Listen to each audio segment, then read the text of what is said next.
Welcome back everyone to the Swing Vics. Tonight we're going to talk about launch direction and what really manipulates it the most, and that is club face control. I know a lot of us think club path is the part that really dictates where the ball ends up, but really 80% of where the ball goes is all on club face control. And so tonight we're going to discuss a couple of different feels, but more importantly, a few drills to really lock in how we can control this face and really get our game dialed in as the season approaches.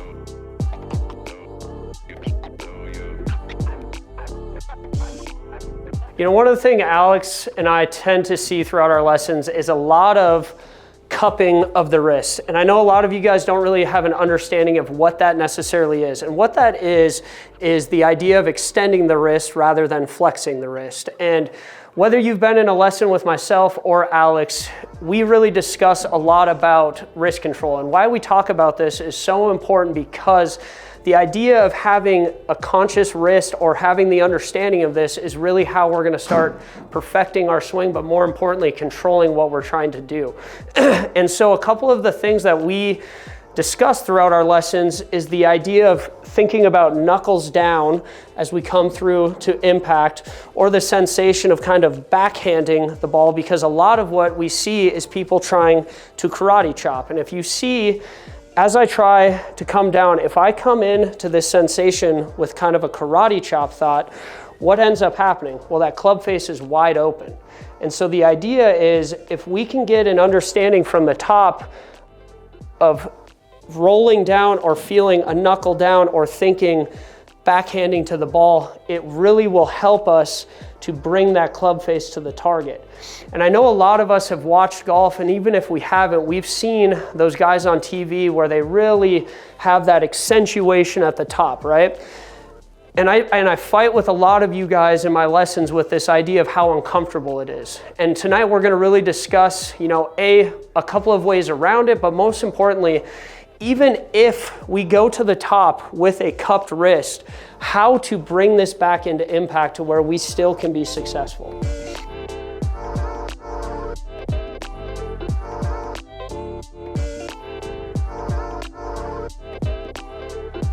So typically how I want to start, you know, before we jump into a first drill, I will always have you guys create a feel, right?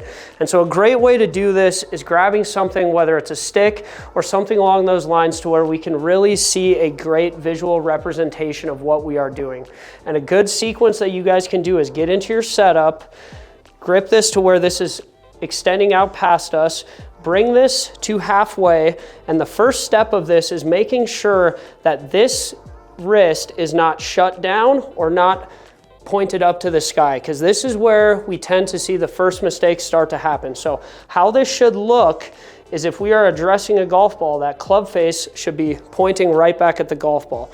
And then as we come back down, we want to see how this club face stays square. And that way the stick gets beyond the body. If we are cupping, we are going to see how this club face opens, the wrist comes closer to the body, or if we create way too much flexion, what we'll see is that stick start to extend past the body. So it's a simple little feel where we get this to where it stays nice and connected and close to us, but most importantly gives us a great visual representation of what we're trying to accomplish.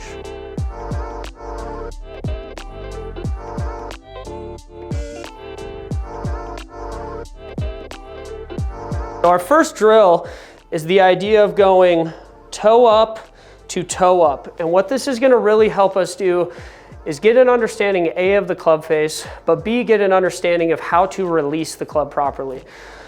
What we tend to see, and it just comes into human psychology, is as we're coming into impact, our brain wants this right wrist to fire. And it is one of those things where as we come down, our body wants to scoop, seeing as this object is flat on the ground. And so the biggest thing that we want to really fight through this drill is this sensation of keeping club face matching our spine angle, letting this come down and letting this naturally roll across. And so what this drill is called is toe up to toe up. And so it should feel like toe up to toe up as we finish. And so if we do this drill properly, we create our nice base, feel set up to toe up. And when we finish, we should have this club facing toe up body stable on our left side, feeling complete.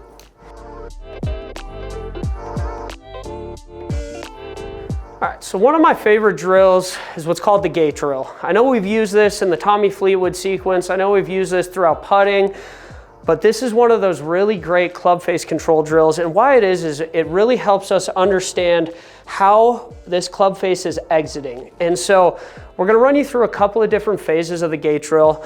This is what I would call the elementary phase of the gate drill, or the simple one, or the less psychotic one. And you'll begin to understand why when I bring out the other side of the gate drill. What this is gonna help us do though is conceptualize how, as we come through, how we keep this club face square so the club travels through the gate, and most importantly, the ball goes through the gate. But B, if we are shutting the face or opening the face early, this ball is going to cross those lines very quickly. And so obviously if we are ending up crossing these lines in a matter of 2 to 3 feet, that ball is going off launch direction really quickly, and most importantly, we're missing those greens. So the idea is, if we can't perfect it on a simple sequence like this, there is no way we're gonna be able to do it when we're trying to hit a green from 150 to 180 yards. And so what I have all my students start with is a simple little feet together sequence, so we can really feel the club face control. We can feel how the club face comes through the gate. Then what I want you guys to do is get yourself nice and set, kind of create that simple feel where you're seeing that face, feeling that toe up thought that we just built on, then build that nice setup and bring it through. And really focus on how that club face is exiting, focus on how that ball travels to make sure that we are not crossing those gates, to really make sure that we are starting this ball online so we can hit more greens. So this would be the graduated version of the gate drill. And I know you've seen those guys on the range that have those 2 sticks out in front of them, and you kind of walk by them going, what on earth are they doing? Or you're kind of intimidated by them because you probably think they're a great player. More than likely they are, so let's make you that way. So the idea is, what this one really helps us do is A, focus on contact, but B, really get you guys to understand how to control this plane coming through. This is something that myself, I focus on immensely as I get closer to the season, so I really know that I am making sure I'm doing everything I can as I come into impact to get this ball starting down the line. I know we talked about how club face is 80% of how this ball travels. As you can see, from this type of distance, if we start manipulating this face early or manipulating it late like that, what's gonna happen is we are gonna take these sticks down. So this is a really great drill to bring up the heart rate a little bit, get us feeling a little bit of pressure, but most importantly, get us to trust what we are doing with our hands, so we make sure that as we are coming through, we are really focusing on our body finishing this swing and not flipping.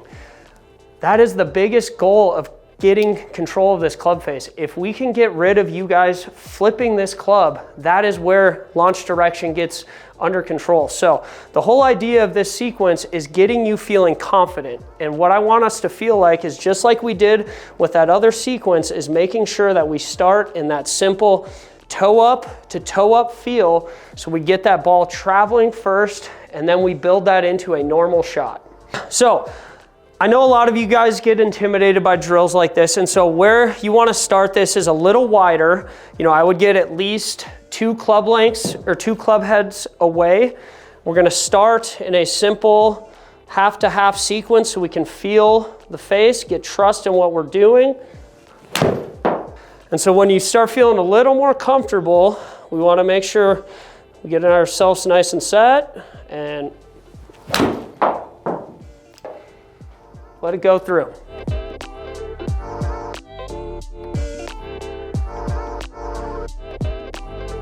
And once we start feeling a little more comfortable with this idea of launch direction, but most importantly, getting this club face control, a sequence that I run through constantly is the 9 window drill. And this is something that I want you guys to really challenge yourself to use, and most importantly, use these TrackMans to their full potential. And what the 9-shot window drill is thinking about a low shot, a mid shot, a high shot, but also turning that into a draw, straight, and a fade shot. And I know, like, when you look at TV, you see these guys shaping shots all left and right, and you think it's so cool, but at the end of the day, it's not as hard as we think it is.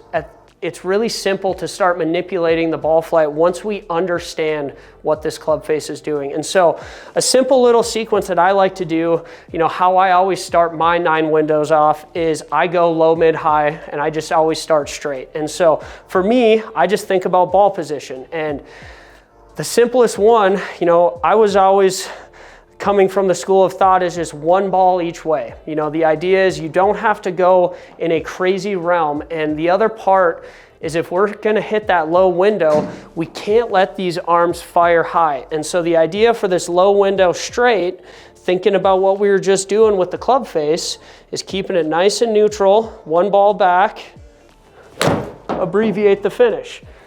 Then when I'm thinking of that nice mid shot, now I'm thinking more natural finish, but I go kind of back into my middle of my base, but I still keep a little more of an accelerated descending blow like that, and I let my arms raise a little bit higher. And then, you know, just like all of us, we tend to go behind some trees every once in a while. And we got to get that ball to lift high. And this is where I see a lot of people mess this window up. And what I mean by that is they start doing some really crazy manipulations when really we still need that natural compression to create lift. We all know to create lift, it's all about angle of descent, it's all about creating acceleration, and it's all about creating spin. So the idea is if we get too far forward, we're going to lift the ball, which creates topspin. So we still need that angle of descent down. So once again, one ball forward, think about hands staying neutral, and then spin it up and let that finish be nice and high. From there, that's when I start getting creative with the shaping. And I know a lot of us have different thought processes on how we shape. For me, I keep it as simple as possible in the essence of just changing my ball or changing ball position first and then changing my setup. I want you guys to play with this, but use the window drill to really lock in club face control so you can really start feeling confident as season approaches.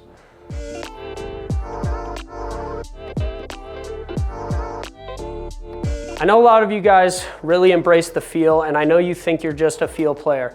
And I don't want to take that away from you, but what I want you guys to really do is challenge yourself to use these tools and to really take this to bring your game to that next level. So use the tools, use the TrackMans, but most importantly, contact me or Alex if you have any issues on getting an understanding of what launch direction is, how to control this club face so we can really start taking your game to the next level.